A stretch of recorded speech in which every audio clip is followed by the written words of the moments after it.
हतियार उठाएर हिंसा मचाउनेहरूले संविधान मास्न खोजेको आरोप लगाएको प्रधानमन्त्री केपी शर्मा ओलीको भनाई। प्रधानमन्त्री ओलीले भने मानव अधिकारको रक्षाका लागि सरकार कटिबद्ध छ। नेपालका माओवादीहरूले जनयुद्ध बेचेर खाइसकेको संचार मन्त्री पृथ्वी सुब्बा गुरुङको भनाई। संचार मन्त्री गुरुङले भने हामीले बुलेटबाट होइन ब्यालेटबाट शान्ति ल्याएका हौं। मुलुकमा सुशासन कायम गर्न र सार्वजनिक सेवा प्रवाहलाई चुस्त बनाउन सरकारले अध्यादेश ल्याएको संचार मन्त्री पृथ्वी सुब्बा गुरुङको जिकिर। सरकार सांसद किनबेचमा लाग्नु लाजमर्दो विषय भएको आम जनता पार्टीका अध्यक्ष प्रभु शाहको टिप्पणी। कुलमान घिसिङको कार्य सम्पादन मूल्याङ्कनमा 0 अङ्क दिएको भन्दै माओवादी केन्द्रको आपत्ति।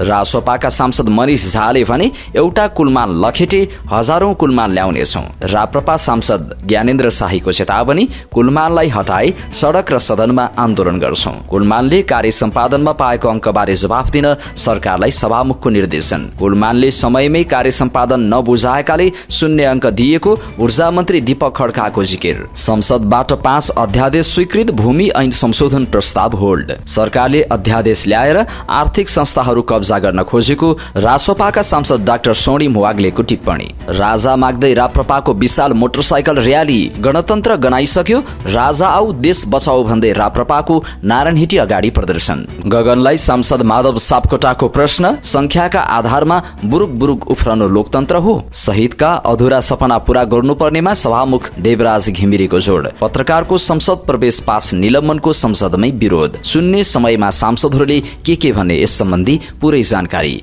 रासोपाका सांसद शिशिर खनालले प्रधानमन्त्रीलाई सोधे, के तपाईँ हिटलर बन्दै हो? कसैको प्रश्न नै मन नपर्ने हाम्रो प्रधानमन्त्री कस्तो हो? सांसद शिव नेपालीको टिप्पणी। सांसद किनबेचको अभिव्यक्तिप्रति सभामुख गम्भीर हुनुपर्नेमा आम जनता पार्टीका अध्यक्ष प्रभु शाहको जोड। सांसद सापकोटाको प्रश्न, निजीकरण अध्यादेशको मस्यौदा कुन कर्पोरेट हाउसमा लेखिएको हो? सांसद सापकोटालाई अर्थमन्त्री विष्णु प्रसाद पौडेलको जवाफ, नाक कान घाँटी जचाउन जानुहोस्। अर्थमन्त्रीको प्रश्न, संसदमा छलफल हुनु निरङ्कुश भए लोकतन्त्र खोज्न कहाँ जाने? सांसदलाई हुइप लगाएका प्रधानमन्त्री केपी शर्मा ओली अध्यादेश स्वीकृत गर्ने बैठकमा आफै अनुपस्थित। प्रत्यक्षमा लडेर नै राजनीतिमा 33% महिलाको सहभागिता बनाउन आवश्यक रहेको उपसभामुख इन्दिरा राणा मगरको भनाई। आउँदो आर्थिक वर्षको बजेट पुराना आयोजना पूरा गर्ने गरी ल्याउनु पर्नेमा कांग्रेसका प्रमुख सचेतक श्याम घिमिरेको जोड। सौर्य एयरलाइन्स दुर्घटनाका पीडित परिवारलाई न्याय दिन सांसद कुँवरको माग। 400 भन्दा बढी विद्यार्थीलाई आयुर्वेद तथा योग शिक्षा प्रदान। तेस्रो दिन पनि घट्यो नेप्से। 10 अर्ब 97 करोड बराबरको कारोबार,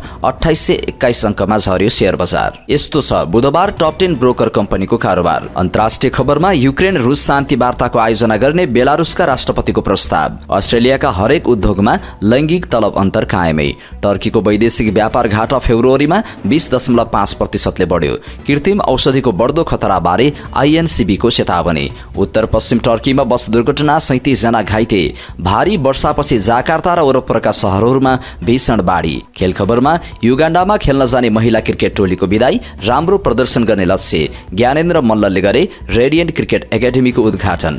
बलियो टोलीसँग खेल्दा डोमिनेट हुन्छौं तर केही चीजहरू सिक्छौं, राष्ट्रिय फुटबल टिमका कप्तान किरण सेम्जोङको भनाई। मसँग पूर्वाग्रह छैन, मेरा लागि खेल र खेलाडीको प्रदर्शन महत्त्वपूर्ण हो, मुख्य प्रशिक्षक म्याटको भनाई। र आजको हेल्थ टिप्समा रहनेछ, पटक पटक हृदयघात हुनु कति खतरनाक, यस विषयमा विशेष जानकारी।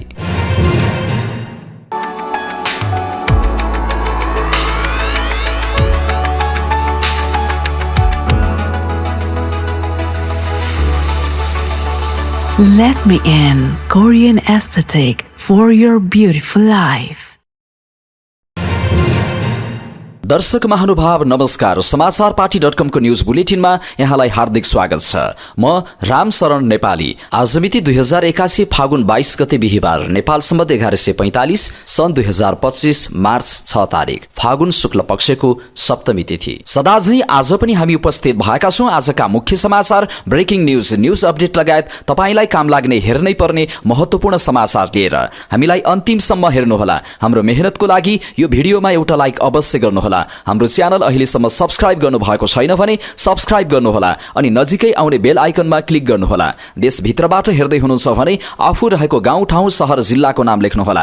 विदेशमा हुनुहुन्छ भने कुन देशबाट हेर्दै हुनुहुन्छ त्यो कुरा तलको कमेन्ट बक्समा कमेन्ट गर्नुहोला। दैनिक रूपमा हेर्नुहुन्छ भने रेगुलर भनेर लेख्नुहोला। आज पहिलो पटक हेर्दै हुनुहुन्छ भने फर्स्ट टाइम भनेर लेखिदिनुहोला। आउनुहोस् दर्शक महानुभाव, आजका मुख्य समाचार सुरु गरौं। हतियार उठाएर हिंसा मचाउनेहरूले संविधान मास्न खोजेको आरोप लगाउँदैछन्। प्रधानमन्त्री केपी शर्मा ओलीको भनाई सम्बन्धी प्रसंगबाट प्रधानमन्त्री केपी शर्मा ओलीले लोकतन्त्र मास्नका लागि हतियार उठाएर हिंसा मचाउने व्यक्तिहरूले संविधान मास्न खोजेको आरोप लगाउने गरेको टिप्पणी गरेका छन्। बुधबार काठमाडौँमा मानवाधिकार रक्षकहरूको 5औं राष्ट्रिय सम्मेलनको उद्घाटन गर्दै प्रधानमन्त्री ओलीले मानवाधिकारको रक्षा र संविधानको मौलिक हकहरूको कार्यान्वयनका लागि सरकार कटिबद्ध रहेको प्रधानमन्त्रीको भनाइ छ। मानवाधिकारको पक्षमा बोले अमानवीय तवरले धम्की आउने गरेको भन्दै उनले मानवाधिकार विरुद्धको असामाजिक क्रियाकलाप सही नहुने प्रश्नाएका छन्। प्रधानमन्त्री ओलीले मानव अधिकारका लागि आन्दोलन गर्ने दुई ठूला दलको सहभागितामा अहिले सरकार बनेकाले यसले मानव अधिकारको उल्लङ्घन हुन नदिने र कानूनी शासनको पालना गर्नमा विशेष महत्त्व दिने धारणा राखे।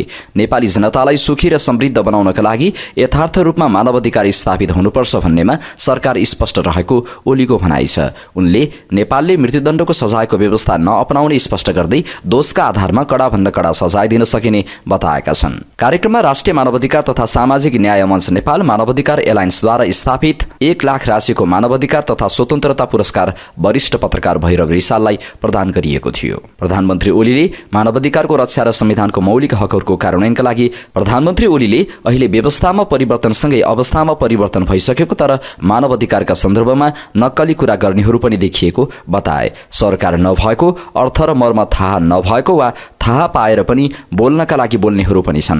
सत्य कुरा बोल्दा मानवाधिकार रक्षकहरूलाई अमानवीय धम्की दिने असामाजिक क्रियाकलाप भएका छन् प्रधानमन्त्री ओलीले भने। अहिलेको सरकारले मानवाधिकार हननकर्तालाई कानूनको दायरामा ल्याउँछ। नेपाली जनतालाई सुखी र समृद्ध बनाउनका लागि यथार्थ रूपमा मानवाधिकार स्थापित हुनुपर्छ भन्नेमा हामी स्पष्ट छौं। प्राकृतिक रूपमा सुन्दर र उर्वर भूमि नेपालका हरेकको नागरिकको जीवन सहज, विभेदरहित, निर्भय र शान्तिपूर्ण हुनुपर्छ भन्नेमा सरकार स्पष्ट छ। नेकपा एमालेका अध्यक्ष समेत रहेका प्रधानमन्त्री ओलीले लोकतन्त्र प्राप्तिका लागि भएका विभिन्न आन्दोलनका शहीदहरूको त्याग र बलिदानबाट आज मुलुकमा मानवाधिकार सुनिश्चित भएको उल्लेख गरे। पञ्चायती शासन विरुद्धको आन्दोलनका क्रममा जेल सार्ने बहानामा 2029 सालको 21 गते झापाको सुखानी जंगलमा लगेर हत्या गरिएका शहीदहरू रामनाथ दाहाल, नेत्र घिमिरे, कृष्ण कुइकिल, वीरेन राजवंशी र नारायण श्रेष्ठ तथा अन्य कालखण्डका शहीदहरूलाई सम्झँदै प्रधानमन्त्री ओलीले जनताको अधिकारका लागि लागेकालाई मृत्युदण्ड दिने त्यस्ता शासकका पक्षधरहरूले राजतन्त्र बेउताने कुरा गर्नु स्वीकार्य नभएको बताए। उनले भने आफू स्वयंले कठोर जेल यातना भोगेकाले अहिलेको सरकारको पहिलो कर्तव्य मानवाधिकारको सुनिश्चित गर्नु हो। मानवाधिकारको रक्षा गर्ने कुरामा सम्झौता हुँदैन। प्रधानमन्त्री ओलीले कागजमा लेखिएको मानवाधिकारले खाना लाउन नदिने भएकाले गरिबी र भोकमा तडपिएका बालबालिका र सबैले खाना लाउन पाउने अधिकारका लागि आफूहरूले काम गर्नुपर्नेमा जोड दिए। उनले नेपालले मृत्युदण्डको सजायको व्यवस्था नअपनाउने स्पष्ट गर्दै दोषका आधारमा कडाभन्दा कडा सजाय दिन सकिने बताएका थिए। संचार तथा सूचना प्रविधि मन्त्री पृथ्वी सुब्बा गुरुङले नेपालका माओवादीहरूले जनयुद्ध बेचेर खाइसकेको टिप्पणी गरेका छन्। बुधबार काठमाडौँमा आयोजित एक कार्यक्रमलाई सम्बोधन गर्दै उनले राजतन्त्र माओवादीले रुकुम रोल्पाबाट हुँकार गरेर सिंहदरबार कब्जा गरेर नारायण हिटी कब्जा गरेर नेपाली सेनालाई पराजित गरेर नआएको बताए। उनले मुलुकमा जनताको बहुदलीय जनवादकै बाटोबाट क्रान्ति सम्पन्न भएको बताए। गुरुङले 2065 साल जेठ 15 गते 601 जना सांसदमध्ये 596 जना प्रतिनिधिले भोट गरेर राजतन्त्र फालिएको बताए। शान्तिपूर्ण ढंगले मुलुकमा क्रान्ति सम्पन्न भएको कुराले माओवादीको जनयुद्ध गलत थियो भन्ने कुराको पुष्टि भएको जिकिर गरे। उनले माओवादी हिंसा भन्ने शब्दबाट डराएर किन भागिरहेको छ भन्दै प्रश्न गरे। जुन कम्युनिस्ट पार्टीको हातमा हतियार हुँदैन त्यो कम्युनिस्ट पार्टी हुँदैन भन्ने माओवादी अहिले कम्युनिस्ट पार्टी हो कि होइन भन्दै प्रश्न गरे। माओवादी केन्द्र नाम राखेको भए पनि माओवाद सही हो भनेर भन्न नसकेको बताए। मन्त्री गुरुङले माओवादीको औचित्य अहिलेको विश्वमा समाप्त भएको बताए। माओवादीले जनयुद्धका नाममा गरेको हत्या हिंसा राजनीतिक मुद्दा नभएको उनले जिकिर गरेका छन्। मन्त्री गुरुङले मन्त्रीहरू अवसरवादमा लिप्त हुँदा कानुन कार्यान्वयन प्रभावित भएको पनि बताए। मंगलबार नेपाल दूरसञ्चार प्राधिकरणको 27औं वार्षिकोत्सव समारोहको अवसरमा आयोजित कार्यक्रमलाई सम्बोधन गर्दै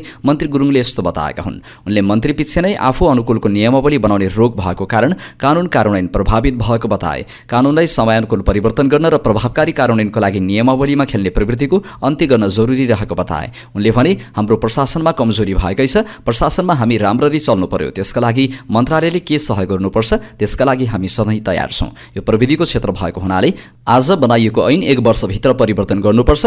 हामीसँग एउटा रोग छ, नेपालकै रोग भन्दा पनि भयो। हामी कुनै पोलिसीको लागि एक्ट बनाउँछौँ, त्यसका आधारमा हामी नियमावली बनाउँछौँ, तर समयमै कानुन अपडेट गर्ने कुरामा हाम्रो ध्यान जाँदो रहेनछ।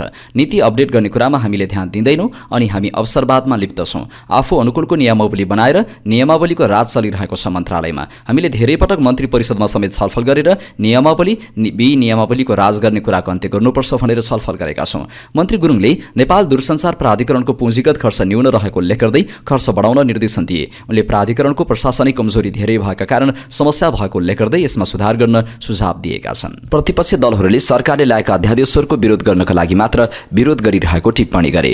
बुधबार प्रतिनिधि सभाको बैठकमा सांसदहरूले उठाएका प्रश्नहरूको जवाफ दिँदै मन्त्री गुरुङले यस्तो बताएका हुन्। उनले अध्यादेशमा प्रतिपक्षी दलहरूले काँडा देखेको आरोप लगाए। उनले मुलुकमा सुशासन कायम गर्न र सार्वजनिक सेवा प्रवाहलाई चुस्त बनाउन सुशासन प्रवर्धन तथा सार्वजनिक सेवा प्रवाह सम्बन्धी केही नेपाल ऐनलाई संशोधन गर्ने अध्यादेश ल्याइएको बताए। उनले मुलुकमा सुशासन कायम गर्नु आजको चुनौती रहेको बताए। उनले हामीले सेवा प्रवाहलाई चुस्त बनाउने कि नबनाउने प्रश्न समेत गरे। विधेयकको रूपमा लामो समय लाग्ने भएको कारण तत्कालको आवश्यकता महसुस गरेर सरकारले अध्यादेश ल्याएको दोहोर्याए। उनले गाउँपालिका र नगरपालिकाका प्रमुख र उपप्रमुख नभएको अवस्थामा कार्यकारी तोक्ने कुनै कानुन नभएको कारण अध्यादेशले सहयोग पुर्याउने बताएका छन्।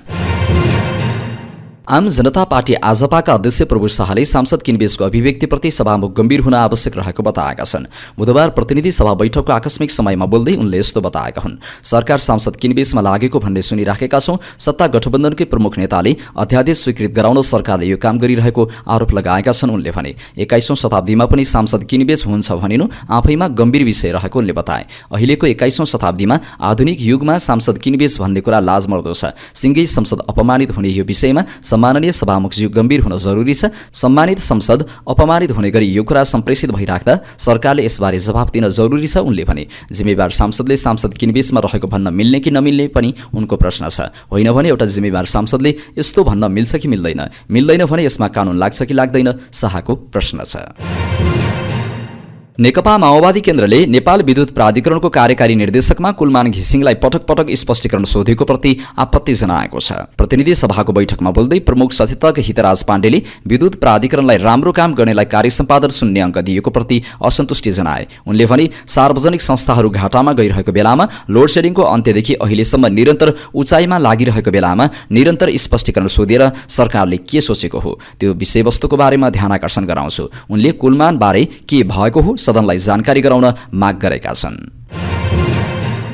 राष्ट्रिय स्वतन्त्र पार्टीले नेपाल विद्युत प्राधिकरणमा सरकारले आफ्नो कार्यकर्ता नियुक्ति गर्नको लागि राम्रो काम गरिरहेका कुलमान घिसिङलाई निष्कासनको बहाना खोजिरहेको टिप्पणी गरे। प्रतिनिधि सभाको बैठकमा बोल्दै प्रवक्ता मनिष झाले प्राधिकरणलाई फाइदामा पुर्याउने कुलमानलाई कार्य सम्पादनमा शून्य अङ्क दिएको प्रति असन्तुष्टि जनाए। उनले भने कुलमान घिसिङ जस्तो प्राधिकरणलाई फाइदामा पुर्याउनेहरूलाई सरकारले मूल्याङ्कन 0मा गर्छ र विभिन्न बहानामा आफ्नो कार्यकर्ता भर्ती गर्न पाएन भनेर उनलाई निष्कासनको बहाना र परिपञ्चहरू सिर्जना गरिरहेको छ। उनले एउटा कुलमानलाई सरकारले लखेटी हजारौं कुलमान लिएर आउने चेतावनी दिएका छन्। राप्रपाका प्रमुख सचेतक ज्ञानेन्द्र शाहीले नेपाल विद्युत प्राधिकरणका कार्यकारी निर्देशक कुलमान घिसिङलाई सरकारले जबरजस्ती हटाए सडक र सदनबाट आन्दोलन गर्ने चेतावनी दिएका छन्। बुधबारको प्रतिनिधि सभा बैठकमा बोल्दै सांसद शाहीले विधिको शासन सत्तारूढ दल र सरकारबाटै उल्लङ्घन हुने गरेको बताए। उनले अँध्यारो नेपालबाट उज्यालो नेपाल बनाउने प्राधिकरणका कार्यकारी निर्देशक कुलमान घिसिङलाई हटाउने र शून्य अङ्क दिएर षड्यन्त्र गरिएको बताए। उनले भने कुलमानलाई हटाउने जुन प्रपञ्च गरिँदैछ र मन्त्री परिषदले निर्णय हुँदैछ भन्ने सुन्नमा आएको छ। यदि कुलमानलाई हटाइयो भने नेपाललाई अन्धकारमा धकेलेको भनेर सडक र सदन दुवैबाट आवाज उठ्छ। प्रतिनिधि सभाले नेपाल विद्युत प्राधिकरणका कार्यकारी निर्देशक कुलमान घिसिङले कार्य सम्पादन मूल्याङ्कनमा 0 अङ्क पाएको बारे जवाफ दिन सरकारलाई निर्देशन गरेको छ। बुधबार प्रतिनिधि सभाको बैठक सुरु भए लगत्तै विपक्षी दलहरूले घिसिङले पाएको अङ्कबारे सरकारसँग जवाफ मागेका थिए। यो विषयमा रुलिङ गर्न सभामुखसँग आग्रह गरेका थिए। त्यसपछि सभामुख घिमिरेले विपक्षीहरूले उठाएको विषयबारे जवाफ दिन निर्देशन दिएका छन्। आजको बैठकमा सबै प्रतिपक्षीहरूबाट राखिएको विषय तथा माननीय सदस्यहरूले आकस्मिक शून्य समय र विशेष समयमा उठाउनु भएका विषयमा समेत प्रतिनिधि सभा नियमावलीको नियम 15 को उपनियम 2 प्रति सम्बन्धित माननीय मन्त्रीहरूको म गम्भीर ध्यानाकर्षण गराउँदछु। साथै उठेका विषयहरूलाई सभालाई जानकारी गराउन म निर्देश गर्दछु। सभामुख घिमिरेले भने प्रतिनिधि सभा नियमावलीको नियम 15 मा शून्य र विशेष समय सम्बन्धी व्यवस्था छ। उपनियम 2 मा आकस्मिक शून्य र विशेष समयमा उठेका विषयको जवाफ सम्बन्धित मन्त्रीले 7 दिनभित्र सदनमा दिनुपर्ने प्रावधान छ। यसअनुसार सभामुख घिमिरेले जवाफ दिन मन्त्रीहरूलाई निर्देश गरेका हुन्। सभामुखले निर्देश गर्नु अगाडि प्रमुख प्रतिपक्ष माओवादी केन्द्र, विपक्षी दलहरू राष्ट्रिय स्वतन्त्र पार्टी रासोपा, राष्ट्रिय प्रजातन्त्र पार्टी राप्रपाका सांसदहरूले कुलमान घिसिङलाई सरकारले हटाउन खोजेको भनेर सरकारको ध्यानाकर्षण गरेका थिए। साथै घिसिङले कार्य सम्पादन मूल्याङ्कनमा 0 अङ्क पाएको भनेर सरकारसँग जवाफ माग गरेका थिए। नेकपा माओवादी केन्द्रका प्रमुख सचेतक हितराज पाण्डेले जसले राम्रो काम गरिरहेको छ उसलाई 0 अङ्क किन दिएको भनेर प्रश्न गरे। जसले विद्युत प्राधिकरणलाई नाफामा लगिरहेको छ उसलाई 0 अङ्क दिएको के हो उनले सोधे। सरकारको आफ्नै मूल्याङ्कन नहेरेको तर विद्युत प्राधिकरणमा काम गर्नेलाई 0 अङ्क दिएको उनले बताए। सार्वजनिक संस्थानहरू घाटामा गइरहेका बेला प्राधिकरणलाई घिसिङले नाफामा लगिरहेको उनले बताए। भारतमा विद्युत निर्यात गर्ने, बङ्गलादेशमा निर्यात गर्ने सम्झौता घिसिङको पालामा भएको स्मरण गरे। आज स्पष्टीकरण, भोलि स्पष्टीकरण, पर्सि स्पष्टीकरण हुँदाहुँदै अहिले सरकार जसरी लागिरहेको छ यो बारेमा के सोचिएको हो, सरकारले के भनेको हो म गम्भीर ध्यानाकर्षण गराउन चाहन्छु र सभामुख मार्फत सरकारले के भएको हो जान्न चाहन्छु। म रुलिङको माग गर्दछु उनले भने। राष्ट्रिय स्वतन्त्र पार्टी रासोपाका सांसद मणि शाहले सरकारले नेपाल विद्युत प्राधिकरणका कार्यकारी निर्देशक घिसिङ हटाए, त्यस्ता अन्य धेरै व्यक्ति आउने बताए। खबरदार, एउटा कुलमान लखेटी हजारौं कुलमान लिएर आउनेछौँ उनले भने। घिसिङ हटाउन सरकारले बहाना खोजिरहेको बताए। अगाडि उनले भनेका छन् कुलमान घिसिङ जस्तो कम्पनीलाई फाइदामा पुर्याउनेहरूलाई मूल्याङ्कन 0 मा गर्छौं र विभिन्न बहानामा आफ्नो कार्यकर्ता भर्ती गर्न पाइएन भनेर उसलाई निष्कासन गर्ने बहानाबाजी गरिराखिएको छ। विभिन्न परिपञ्चहरू सिर्जना गरिराखिएको छ।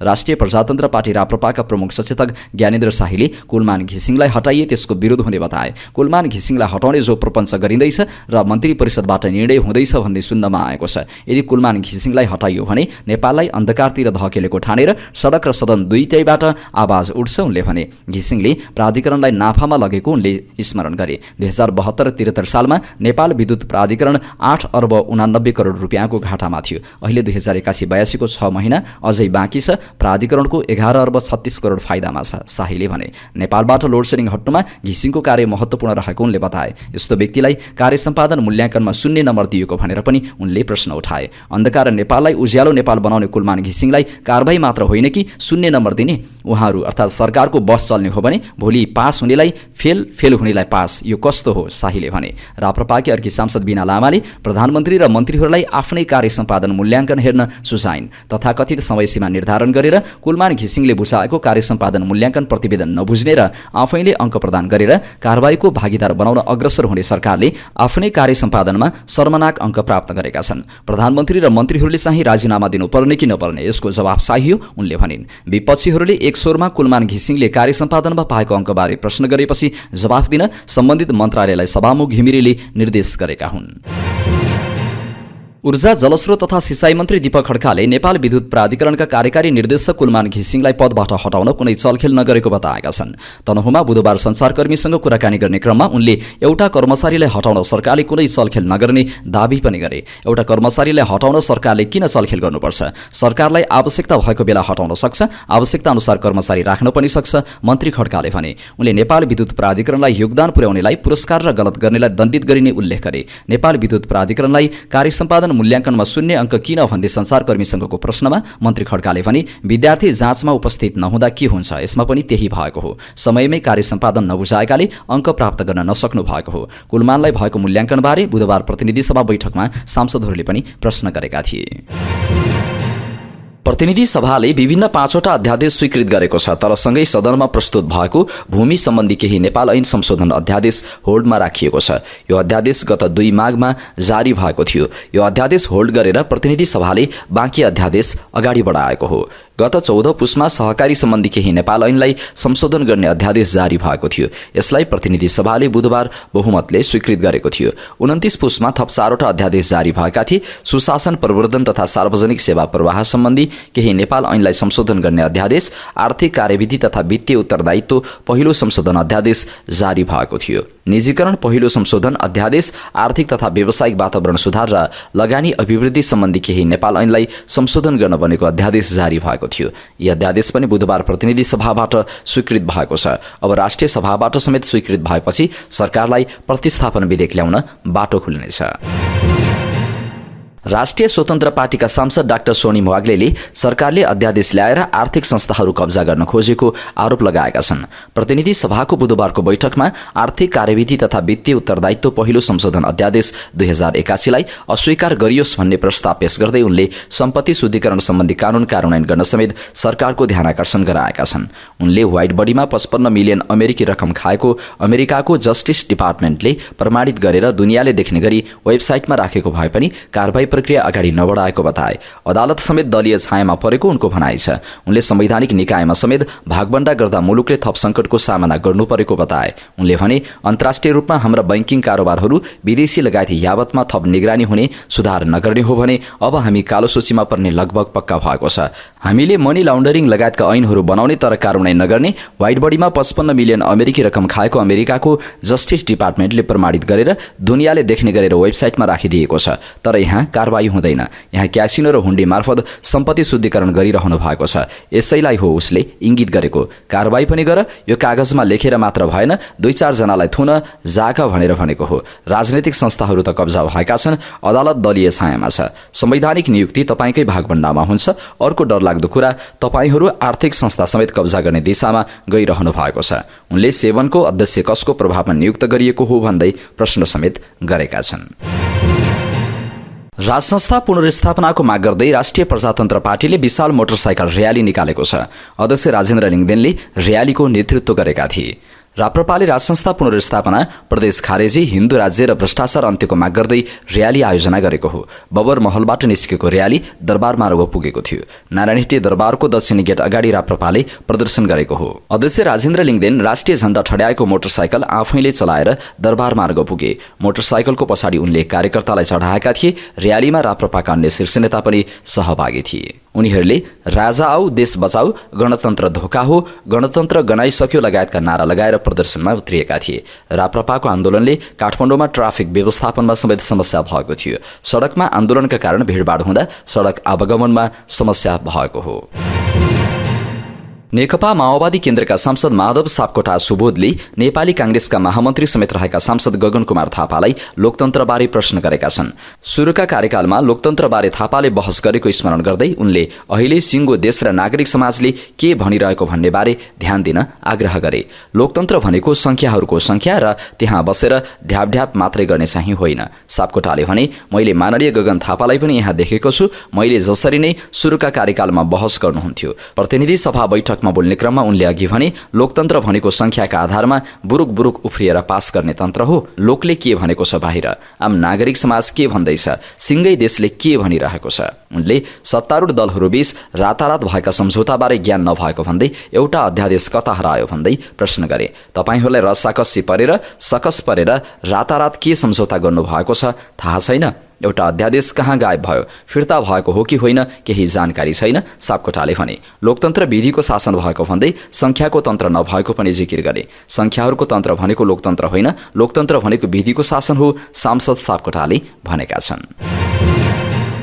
सभामुख देवराज घिमिरेले शहीदहरूको अधुरो सपना पूरा गर्नुपर्ने चुनौती रहेको बताएका छन्। बुधबार काठमाडौँमा सुखानी आन्दोलनका शहीदहरूको तस्बिर अंकित हुलाक टिकटहरूको प्रथम दिवसीय आवरणमा टाँचा लगाउने कार्यक्रमको शुभारम्भ गर्दै उनले यस्तो बताएका हुन्। उनले राजनीतिक उद्देश्यमा एउटा सफलता नेपालले प्राप्त गरेको भए पनि समाजलाई दिनुपर्ने सुविधा, सहुलियत र जीवनलाई, शासन प्रणालीलाई स्वस्थ ढंगबाट अगाडि लैजाने कुरामा चुनौतीहरू देखिएको बताए। शहीदहरूको बलिदानलाई खेर जान दिन नहुने उनले बताए। शहीदहरूको अधुरो सपना साकार गर्न अहिलेका पिँढीले काम गर्नुपर्ने बताए। सभामुख घिमिरेले भने, राजनीतिक उद्देश्यमा एउटा सफलता नेपालले प्राप्त गर्यो, शहीदहरूको बलिदानले त्यो प्राप्त गर्यो। तर यसले दिनुपर्ने अन्य समाजलाई सुविधा, सहुलियत र जीवनलाई, शासन प्रणालीलाई स्वस्थ ढङ्गबाट अगाडि जाने, प्रतिस्पर्धामा लैजाने लगायतका धेरै कुराहरूमा चुनौतीहरू देखा परिरहेका छन्। शहीदहरूको अधुरो सपना साकार गर्ने यो पिँढीहरूले काम गर्न सकोस्। सुखानी आन्दोलनका शहीदहरू स्वर्गीय रामनाथ दाहाल, स्वर्गीय नेत्र घिमिरे, स्वर्गीय वीरेन राजवंशी, स्वर्गीय कृष्ण कुइकिल, स्वर्गीय नारायण प्रसाद श्रेष्ठ, नारद मुनि थुलुङ र चिनिया लाल सिंहको तस्बिर अंकित हुलाक टिकटहरूको प्रथम दिवसीय आवरणमा टाँचा लगाइएको हो। पत्रकारको संसद प्रवेश पास निलम्बनको संसदमै विरोध भएको छ। बुधबार प्रतिनिधि सभाको बैठकमा सांसदहरूले प्रवेश पास निलम्बनको कारण खोज्दै विरोध गरेका हुन्। राष्ट्रिय स्वतन्त्र पार्टी रासोपाका सांसद शिशिर खनालले प्रश्न सोधेकै कारण पत्रकारको पास संसद सचिवालयले निलम्बन गर्नु उचित नरहेको बताए। के तपाईँ हिटलर हो भनेर सोधेको आधारमा 2 जना पत्रकारको पास संघीय संसदले निलम्बन गरेछ। केही दिन अगाडि यही संसदमा सत्तापक्ष माननीय ज्यूले निर्वाचन जितेर आएको मान्छे पनि हिटलर हुन सक्छ र भनेर भएको थियो। संसद सचिवालयले सचेत गराउनु भएको थियो। आज निलम्बनको खबर आयो। उनले भने 1930 को जर्मनीको इतिहास पढ्न उनको आग्रह छ। 1930 को जर्मनीको इतिहास पढ्नुहोला। हिटलर बन्दुकको नालबाट आएका थिएनन्, चुनावैबाट आएका थिए। जति बेला उनी सरकारमा गए त्यति बेला उनले लोकतान्त्रिक अधिकारहरू कटौती गरेर निरङ्कुश बने, खनालले भने। सरकार पनि हिटलरको जस्तै प्रयासमा रहेको उनको आरोप छ। उनी भन्छन् अहिलेको सरकार पनि त्यही गर्दैछ। खुल्ला मञ्चमा फुटबल म्याचमा प्रधानमन्त्रीको विरोध गर्दा कि मान्छे कुटिन्छ कि जेल हालिन्छ। अब मेरो पनि प्रश्न, के प्रधानमन्त्रीज्यू तपाईँ हिटलर बन्दै हो? रासोपाकै सांसद शिव नेपालीले लोकतन्त्रको आधारभूत मान्यता वाक स्वतन्त्रता रहेको बताए। तर लोकतान्त्रिक सरकारको प्रधानमन्त्रीलाई लोकतन्त्र मन नपरेको आभास भइराखेको उनले बताए। प्रधानमन्त्रीलाई प्रश्न सोद्धा 2 पत्रकारको प्रवेश पास खारेज गरिन्छ, किनकि उहाँ अर्थात् प्रधानमन्त्रीलाई प्रश्न मन पर्दैन। संघीय संसद सचिवालयले 2 जना पत्रकारको संसद प्रवेश पास निलम्बन गरेको थियो। प्रधानमन्त्री केपी शर्मा ओली र सांसदहरूलाई प्रश्न गर्दा गलत शब्द प्रयोग गरेको भनेर पत्रकारद्वय प्रकाश ओली र किशोर कुमार श्रेष्ठको संसद प्रवेश पास निलम्बन गरिएको हो। संसद सचिवालयले पत्रकारलाई रिपोर्टिङका लागि प्रवेश पास उपलब्ध गराउने गर्दछ। सोही प्रवेश पास महासचिव स्तरीय निर्णयबाट निलम्बन गरिएको हो। रासोपाका सांसद हरि ढकालले पत्रकारको पास निलम्बन गर्ने निर्णय फिर्ता लिन आग्रह गरे। संसद सचिवालयले 2 जना पत्रकारको पास खोसेछ। दल र सरकारको दबाव र प्रभावमा रहेर जसरी खोसिएको छ आजै ती पत्रकारहरूको पास फिर्ता गरियोस्, उनले भनेका छन्।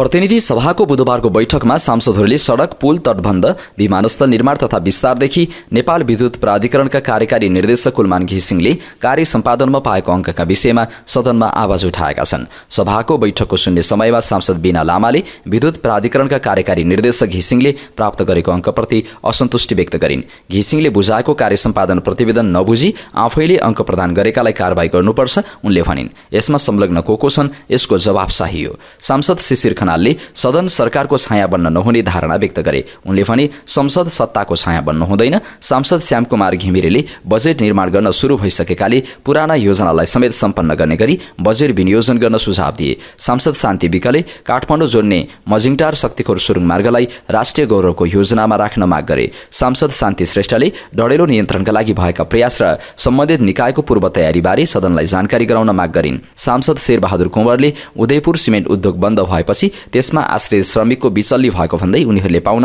बाँकी सुविधा उपलब्ध गराउन माग गरे। सांसद शोभा ग्यावालीले बर्दिया अस्पतालको भवन निर्माणका लागि सङ्घ र प्रदेशबाट आवश्यक बजेट उपलब्ध गराउन माग गरिन्। सांसद सन्तोष सालिसेले काठमाडौँ उपत्यकामा बागमतीसँगै बग्ने विभिन्न नदी सरसफाई गर्नुपर्नेमा सरकारको ध्यान आकर्षण गराए। उनले नदीमा ढल नमिसाउन र यसको प्रभावकारी व्यवस्थापन गर्न सुझाव दिए। सांसद सरिता भुसालले बर्दघाट औद्योगिक ग्रामको निर्माणका लागि बजेट उपलब्ध गराउन माग गरिन्। सांसद स्वर्णिम वाग्लेले तनहुँको मुगलिन नारायणगढ सडकसँग जोडिने घुमाउने दमौरी सडकको काम 8 वर्षसम्म गति लिन नसकेको भन्दै ध्यानाकर्षण गराए। सांसद शान्ति चौधरीले बर्दिया अस्पतालको पूर्वाधार संरचना निर्माण भइसक्दा पनि आकस्मिक उपचार सेवा सुरु हुन नसकेको बताइन्। सांसद सीता कुमारी राणाले दैलेखको पञ्चकोशी तीर्थस्थलमा विकास निर्माण अघि वातावरणीय प्रभाव मूल्याङ्कन गर्न ध्यानाकर्षण गराइन्। सांसद सीता मिजारले सडक दुर्घटना न्यूनीकरणका लागि ध्यानाकर्षण गराइन्। सांसद सुनिता बरालले सरकारले प्रतिनिधि सभामा प्रस्तुत हुने अध्यादेशलाई समर्थन गर्न आग्रह गरिन्। सांसद सुमना श्रेष्ठले 1/3 पालिकामा प्रमुख प्रशासकीय अधिकृतहरू नभएको भन्दै सभामुख मार्फत सरकारको ध्यानाकर्षण गराइन्। सरकारले 1 हप्ताभित्र पद पूर्ति गर्छु भन्ने प्रतिबद्धता गर्नुभएको थियो, त्यो कहाँसम्म पुग्यो? उनले प्रश्न गर्दै सदनमा जानकारीका लागि सम्बन्धित मन्त्रालयको जवाफ माग गरिन्। सांसद सुशीला सिरपाली ठकुरीले अर्घा भगवती विमानस्थल 9 वर्षसम्म सम्पन्न हुन नसकेको बताइन्। सांसद सुशीला श्रेष्ठले महिलालाई समाजमा स्रोत साधनमाथिको पहुँच र घरमा गरिने कामलाई अर्थतन्त्रमा जोड्न आग्रह गरिन्। सांसद सुहाङ नेमाङले इलामको चियालाई विश्व प्रख्यात चिया फोरममा सहभागिता गराउनुपर्ने सुझाव दिए। सांसद सूर्य प्रसाद ढकालले खल्ला, झगडिया, चुकेनाला तटबन्धको बर्खायाम अघि नै व्यवस्थापन नभएको र झण्डै 60,000 नागरिक विस्थापित हुने भन्दै पूर्व तयारीका लागि सचेत गराए। सांसद सूर्य बहादुर थापा छेत्रीले कुसुण्डा समुदायसँगै उनीहरूको भाषा संरक्षण गर्न माग गर्दै एकीकृत बस्ती विकासको काम थाल्न आग्रह गरे। सांसद सञ्जय कुमार गौतमले जबदी घाटको पुल निर्माणका लागि बजेट छुट्याए पनि ठेक्का प्रक्रिया रोकिएको तर्फ ध्यानकर्षण गराए। सांसद हर्कमाया विश्वकर्माले सदनमा सांसदहरूले प्रयोग गर्ने शब्द र शैलीप्रति सचेत हुनुपर्ने भनाइ राखिन्। सांसद हितराज पाण्डेले ऐन बनिसक्दा पनि सत्य निरूपण तथा मेलमिलाप आयोग र बेपत्ता छानबिन आयोग नबनेको तर्फ ध्यानकर्षण गराए। उनले भने द्वन्द्व पीडितको घाउमा मलम लगाउन र बेपत्ता परिवारको आँसु पुस्न यो आयोग अति आवश्यक छ। सांसद ज्ञानेन्द्र बहादुर कार्कीले मानव र वन्यजन्तु बीचको द्वन्द्व नियन्त्रणका लागि ध्यानकर्षण गराउँदै पीडितलाई उपलब्ध गराउँदै आएको राहत स्वरूपको रकम बढाउन माग गरे। जंगली हात्तीको आक्रमणबाट मृत्यु हुने परिवारलाई राहत स्वरूप प्रदान गर्ने रकम रु 10 लाखलाई 20 लाख बनाइयोस्। सामान्य घाइतेलाई 1 लाख र गम्भीर घाइतेलाई 5 लाखको व्यवस्था गर्नुपर्छ। उनले भने शून्य समयमा सांसदहरूले झापा विद्रोहका 5 शहीदका सम्झनामा श्रद्धाञ्जली व्यक्त गरेका थिए।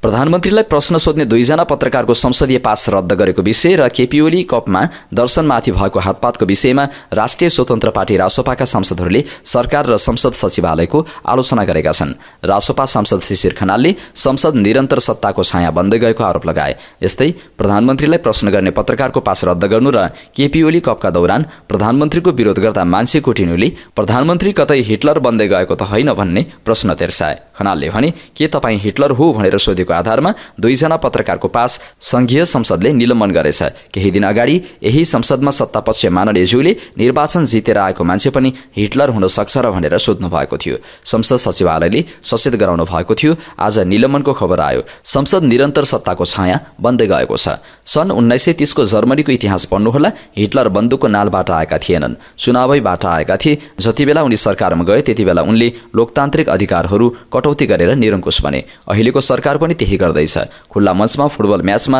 प्रधानमन्त्रीको विरोध गर्दा कि मान्छे कुटिन्छ कि जेल हालिन्छ। अब मेरो पनि प्रश्न, के प्रधानमन्त्रीज्यू तपाईँ हिटलर बन्दै हो? उनको प्रश्न थियो। त्यस्तै अर्का सांसद शिवा नेपालीले पनि लोकतन्त्रको आधारभूत सिद्धान्त वाक स्वतन्त्रता भए पनि यो लोकतान्त्रिक सरकारको प्रधानमन्त्रीलाई लोकतन्त्र मन नपर्ने आरोप लगाए। उनले भने प्रधानमन्त्रीज्यूलाई प्रश्न गर्दा संसदीय मामिलाको रिपोर्टिङ गर्ने 2 जना युवा पत्रकारको अनुमति पत्र खारेज गरिन्छ किनकि उहाँलाई प्रश्न मन पर्दैन। केपी ओली कपमा भोटिङ गर्दा कार्यकर्ताले दर्शकलाई पिट्छन्, खेच्छन्। यदि केही गलत थियो भने कानुन छ, प्रहरी छ। के कार्यकर्ताले पिट्ने नै उपाय हो? कसैले टेलिभिजनमा प्रतिपक्षलाई अराजक भन्छ, कसैले जिब्रो थुत्ने कुरा गर्छ, अनि कसैले पेड मिडिया भन्छ किनकि यो सरकारलाई स्वतन्त्र नागरिक र निष्पक्ष पत्रकारिता मन पर्दैन। राष्ट्रिय स्वतन्त्र पार्टी रासोपाका सांसद शिशिर खनालले प्रधानमन्त्री केपी शर्मा ओलीलाई के तपाईँ हिटलर हो भनेर प्रतिप्रश्न गरेका छन्। प्रधानमन्त्रीलाई हिटलर हो भनेर प्रश्न गरेकै आधारमा 2 पत्रकारको संसद प्रवेश पास खारेज गरिएको सन्दर्भमा उनले संसदबाटै उक्त प्रतिप्रश्न गरेका हुन्। बुधबारको प्रतिनिधि सभा बैठकमा बोल्दै सांसद खनालले संसद सत्ताको छाया बनेको टिप्पणी पनि गरे। प्रधानमन्त्रीलाई हिटलर बन्न खोजेको भनेर प्रश्न सोधेकै आधारमा संसद सचिवालयले 2 पत्रकारको पास खोसेछ। संसद निरन्तर सत्ताको छाया बन्दै गएको छ। उनले भने याद गर्नुस्, हिटलर पनि चुनावबाटै आएका थिए। जति बेला उनी सरकारमा गए लोकतान्त्रिक अधिकार कटौती गरेर निरङ्कुश बने। आज सरकार पनि त्यही बाटोमा छ। अब मेरो पनि प्रश्न, तपाईँ हिटलर बन्दै हो? संसदका सांसदले प्रश्न सोधेकै आधारमा 2 पत्रकारहरूको संसद प्रवेश पास खारेज गरिएपछि प्रधानमन्त्री केपी ओलीमाथि व्यङ्ग्यात्मक आक्रोश पोखेका छन्। बुधबारको प्रतिनिधि सभा बैठकमा बोल्दै सांसद शिव नेपालीले यस्तो टिप्पणी गरेका हुन्। लोकतन्त्रको आधारभूत सिद्धान्त वाक स्वतन्त्रता भए पनि त्यो प्रधानमन्त्रीलाई मन नपरेको बताए। उनले भने लोकतन्त्रको आधारभूत सिद्धान्त वाक स्वतन्त्रता हो, तर प्रधानमन्त्रीलाई लोकतन्त्र मन पर्दैन। प्रधानमन्त्रीलाई प्रश्न सोध्ने 2 पत्रकारको प्रवेश अनुमति पत्र खारेज गरियो किनकि उहाँलाई प्रश्न मन पर्दैन। नेकपा माओवादी केन्द्रका सांसद माधव सापकोटाले निजीकरण अध्यादेशको मस्यौदा कुन कर्पोरेट हाउसमा लेखिएको हो भन्दै सरकारलाई प्रश्न गरेका छन्। प्रतिनिधि सभाको बुधबारको बैठकमा निजीकरण पहिलो संशोधन अध्यादेश 2081 अस्वीकृत गरियोस् भन्ने पेश गर्दै सांसद सापकोटाले लोकतान्त्रिक मूल्य मान्यताको हिसाबले अध्यादेशको बाटो पूर्ण रूपमा गलत भएको बताए। सरकार अध्यादेश ल्याएर संविधानलाई जिस्क्याएको आरोप समेत उनले लगाए। उनले गिरीबन्धुको गन्दा हुने गरी सरकारले भूमि सम्बन्धी अध्यादेश ल्याएको टिप्पणी गरे। उनले भने लोकतान्त्रिक मूल्य मान्यताको हिसाबले यो अध्यादेशको बाटो सर्वथा गलत छ। यसले सम्पूर्ण रूपमा संसदलाई नाङ्गो ढंगले झम्टिराखेको छ। त्यसैले भित्री र मान्यताको हिसाबले एउटा होइन, दुईटा होइन, तीनवटा होइन, चारवटा होइन, पाँचवटा पनि होइन, 6वटा अध्यादेश र 32वटा ऐन ल्याइयो। यही हो लोकतन्त्र। उनले सरकारले अध्यादेशमा रहेका कमा र पूर्णविराम समेत परिवर्तन नगरी पास गर्न खोजेको आरोप समेत लगाएका छन्। प्रतिनिधि सभाले निजीकरण सम्बन्धी अध्यादेशलाई स्वीकृत गरेको छ। बुधबार प्रतिनिधि सभाको बैठकले निजीकरण पहिलो संशोधन अध्यादेश 2081 लाई स्वीकार गरेको हो। उप प्रधानमन्त्री तथा अर्थमन्त्री विष्णु प्रसाद पौडेलले अध्यादेश स्वीकृतिका लागि पेश गर्नुअघि सांसद माधव सापकोटाले अध्यादेश देशको हितमा नभएकाले फिर्ता लिन माग गर्दै विरोधको सूचना पेश गरेका थिए। उनले निजीकरणको नाउँमा देशमा भएका सार्वजनिक सम्पत्ति व्यापारी घरानालाई बुझाउने काम मात्रै भएको दावी गरे। सांसद सापकोटाले निजीकरण अध्यादेशबाट सही गन्ध नआएको दावी गर्दै जनताको पक्षमा नभएको आरोप लगाएका थिए। सरकारले अध्यादेश ल्याउनुका पछाडि व्यापारीलाई फाइदाका लागि भएकाले फिर्ता लिन सुझाव दिएका थिए। जवाफमा अर्थमन्त्री पौडेलले सांसद सापकोटालाई प्राण शक्ति, घ्राण शक्ति समस्या देखिएकाले चिकित्सकमा गएर जचाउन भने। उनले भने माननीय ज्यूको सुँघ्न सक्ने क्षमतामै समस्या छ जस्तो छ। एकपटक आइएनटी, नाक कान घाँटी डाक्टरलाई देखाउनुहोस्। अर्थमन्त्री पौडेलले सांसदले उठाएका प्रश्नको जवाफ भन्दा पनि प्रश्न गर्नेहरूमाथि बढी टिप्पणी गरेर कुण्ठा व्यक्त गर्ने थलो संसदलाई नबनाउन आग्रह गरे। सांसद सापकोटाले सांसदले प्रश्न गर्ने र पदमा हुने जवाफ दिनुपर्ने मान्यताबाट मन्त्री पौडेल विचलित भएको दावी गरे। उनले सरकारले ल्याएको अध्यादेश र जवाफबाट नियत सही नभएको कुरालाई पुष्टि गरेको भन्दै आफ्नो विरोधको सूचना फिर्ता लिन अस्वीकार गरे। प्रतिनिधि सभामा सत्ता पक्षको बहुमत भएकाले अध्यादेश स्वीकृत भएको छ। राष्ट्रिय सभामा सत्ता पक्षको बहुमत नहुँदा सरकारले अध्यादेश स्वीकृतिका लागि पेश गर्न सकेको थिएन। उप प्रधानमन्त्री एवं अर्थमन्त्री विष्णु पौडेलले संसदमा पेश भएका विधेयकहरूको प्रक्रियामा त्रुटि नभएको बताएका छन्। बुधबार प्रतिनिधि सभामा पेश भएको आर्थिक कार्यविधि तथा वित्तीय उत्तरदायित्व पहिलो संशोधन अध्यादेश 2081 माथि उठेका प्रश्नहरूको जवाफ दिँदै उनले यस्तो बताएका हुन्। उनले सदनमा प्रस्तुत हुने विधेयकमाथि विरोध र समर्थन हुने बताए। विधेयकबारे छलफल गरेर संसदले उचित निर्णय गर्ने उनको भनाइ छ। अर्थमन्त्री पौडेलले संसदमा प्रस्तुत विधेयक स्वेच्छाचारी वा निरङ्कुश नभएर सरकारले आवश्यक महसुस गरेर ल्याएको जिकिर गरे। संसदमा प्रस्ताव पेश गर्नु, छलफल गर्नु, संसदले नै निर्णय गर्नु निरङ्कुश हुन्छ भने लोकतन्त्रको परिभाषा खोज्न कहाँ जाने भन्दै प्रतिप्रश्न गरेका छन्। आफू नेतृत्वको सरकारले ल्याएका 6 मध्ये 5वटा अध्यादेश स्वीकृतिका लागि बुधबार प्रतिनिधि सभामा पेश हुने भए पनि प्रधानमन्त्री केपी शर्मा ओलीले सत्तापक्षीय दलका सांसदलाई अनिवार्य उपस्थित हुन हुइप लगाए। एमाले संसदीय दलका नेता समेत रहेका ओलीको निर्देशनमा कांग्रेस एमालेका सांसदलाई उपस्थित हुनै पर्ने निर्देशन दियो। तर अध्यादेश जारी गर्ने र स्वीकृतिका लागि सांसदलाई हुइप लगाउने प्रधानमन्त्री ओली भने आफै संसद गएनन्।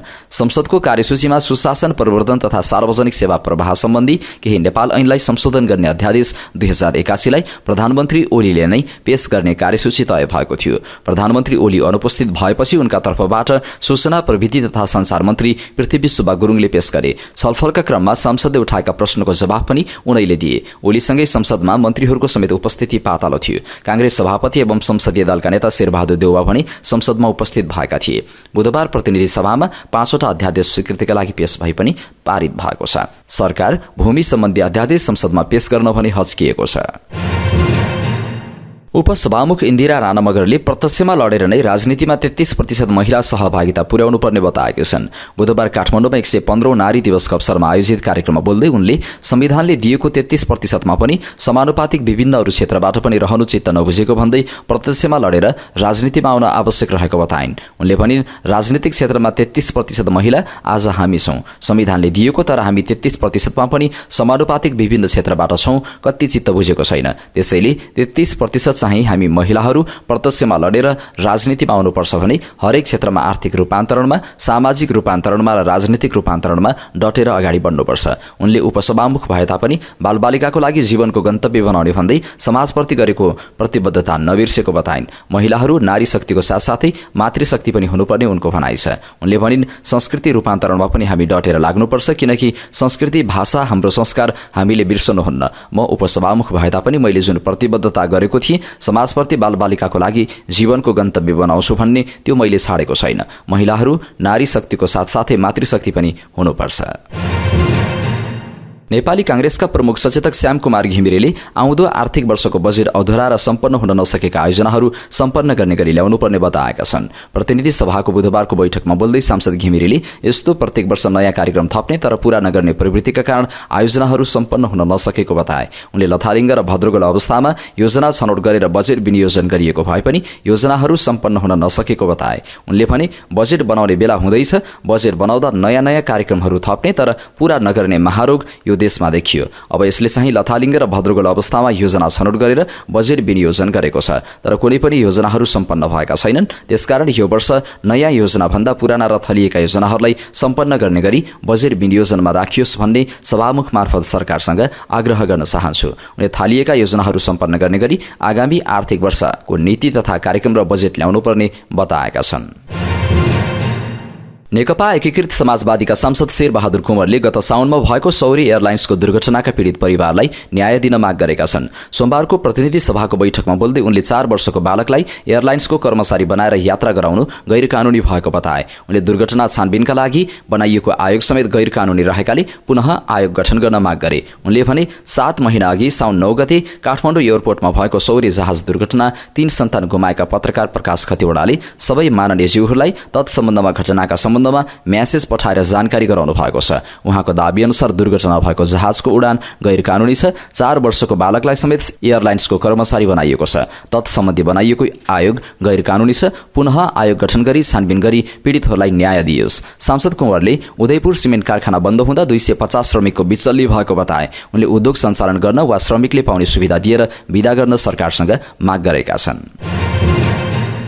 मुगु जिल्लाको छायानाथ रारा नगरपालिकामा रहेका 4वटा माध्यमिक विद्यालयको 400 भन्दा बढी विद्यार्थीहरूलाई आयुर्वेद तथा योग शिक्षा प्रदान गरिएको छ। आयुर्वेद स्वास्थ्यबारे विद्यार्थीलाई सानै उमेरदेखि जानकारी गराउने, योगको सैद्धान्तिक तथा प्रयोगात्मक सिप सिकाउने उद्देश्यका साथ कार्यक्रम गरिएको हो। आयुर्वेद स्वास्थ्य केन्द्र मुगुको आयोजनामा अध्ययनरत विद्यार्थी, शिक्षक, शिक्षिका, कर्मचारीलाई विद्यालयमा आयुर्वेद तथा योग शिक्षा कार्यक्रम अन्तर्गत आयुर्वेद तथा योग शिक्षा प्रदान गरिएको आयुर्वेद स्वास्थ्य केन्द्र मुगुले जनाएको छ। मुगुमा धेरै प्रकारका बहुमूल्य जडीबुटी पाइने भए पनि स्थानीयलाई सामान्य जानकारी समेत नभएको आयुर्वेद स्वास्थ्य केन्द्र मुगुका प्रमुख लक्ष्मी प्रसाद पाण्डेले बताए। उनले भने मुगुमा धेरै प्रकारका बहुमूल्य जडीबुटी पाइन्छ तर यसको सामान्य जानकारी पनि छैन। हाम्रो जीवनशैलीमा दैनिक प्रयोगमा आउने र सहज रूपमा वनपाखा र घरको भान्सामा प्रयोग हुने जडीबुटीबाट मानिसमा हुने फाइदाको बारेमा मुगु जिल्ला छायानाथ रारा नगरपालिकाभित्र रहेका प्रकाश मावि, लुम, हिमोदय माध्यमिक विद्यालय बाम, कर्णाली माध्यमिक विद्यालय टोप्ला, बुद्ध मावि माग्रीमा कक्षा 7, 8, 9 र 10 का विद्यार्थी, शिक्षक, कर्मचारीहरूलाई आयुर्वेदसँगै स्वस्थ जीवनशैलीका विभिन्न आयामहरूबारे जानकारी गराउने काम गरेका छौँ। उनले विद्यार्थीलाई आयुर्वेद स्वास्थ्यबारे जानकारी गराउनुको साथै स्वस्थ जीवनशैली तथा नसर्ने रोग न्यूनीकरण बारेमा जानकारी गराउने उद्देश्यले विद्यालयमै पुगेर प्रयोगात्मक अभ्यास गराइएको समेत बताएका छन्। अस्वस्थ जीवनशैलीका कारण पछिल्लो समय नसर्ने रोगको प्रभाव समुदाय स्तरमा फैलाउँदै गएको कर्णाली माविका प्रधानाध्यापक चन्द्रप्रकाश बडुवालले बताए। उनले विद्यालयमा अध्ययनरत विद्यार्थीहरूलाई योग तथा आयुर्वेद शिक्षा दिँदा घर परिवारमा समेत सकारात्मक प्रभाव पार्ने बताए। उनले भने अस्वस्थ जीवनशैलीका कारण पछिल्लो समय नसर्ने रोगको प्रभाव समुदाय स्तरमा फैलाउँदै गएपछि कर्णाली माध्यमिक विद्यालय टोप्लाले यसबारेमा विद्यालय उमेर समूहकै बालबालिकाहरूलाई जानकारी प्रदान गरेर स्वस्थ जीवनशैली अपनाउन उनीहरूलाई प्रेरित गरेको छ। विद्यालयमा विद्यार्थीहरूले सिकेर घरमा परिवारलाई पनि शिक्षा दिन सक्छन्। त्यसैले हामीले जिल्ला आयुर्वेद स्वास्थ्य केन्द्रसँग सहकारी गरी विद्यालयमा विद्यार्थीहरूलाई योग तथा आयुर्वेद शिक्षा दिने कार्यक्रम गरिएको छ। विद्यालय आयुर्वेद तथा योग शिक्षा कार्यक्रमले मानव स्वास्थ्यमा ठूलो टेवा मिल्ने शिक्षक सुरबहादुर बुढा बताउँछन्। विद्यालयमा अध्ययनरत विद्यार्थी, शिक्षक र कर्मचारीहरूलाई योगबाट मानिसलाई हुने विभिन्न नियमित व्यायाम, योगले शरीरका विभिन्न अङ्ग र मानव जीवनमा हुने फाइदाहरूको बारेमा योगका व्यायाम गर्ने तरिका प्रत्यक्ष रूपमा सिकाउनुका साथै मानिसको दैनिक खानपिन र बानी व्यवहारको बारेमा योग गुरु जय बहादुर मल्लले प्रशिक्षण समेत गराएका छन्।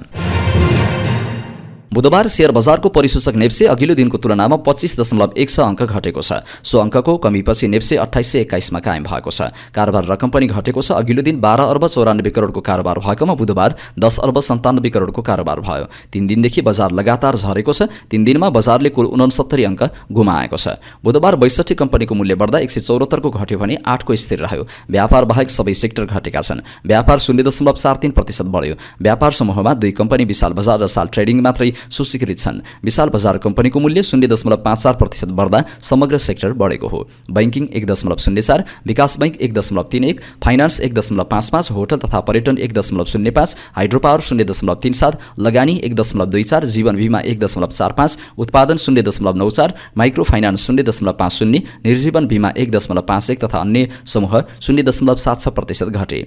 समाज लघुवित्त, गार्डियन माइक्रो लाइफ इन्स्योरेन्स र उन्नति सहकार्य लघुवित्तको मूल्य 10% बढ्यो। माउन्टेन हाइड्रो नेपालको 8.82 तथा गुराँस लघुवित्तको 7.42% मूल्य बढ्यो। त्यस्तै ग्रिन डेभलपमेन्टको 6.8, सप्तकोशी विकासको 5.5 तथा उपकार लघुवित्तको 4.7% मूल्य घट्यो।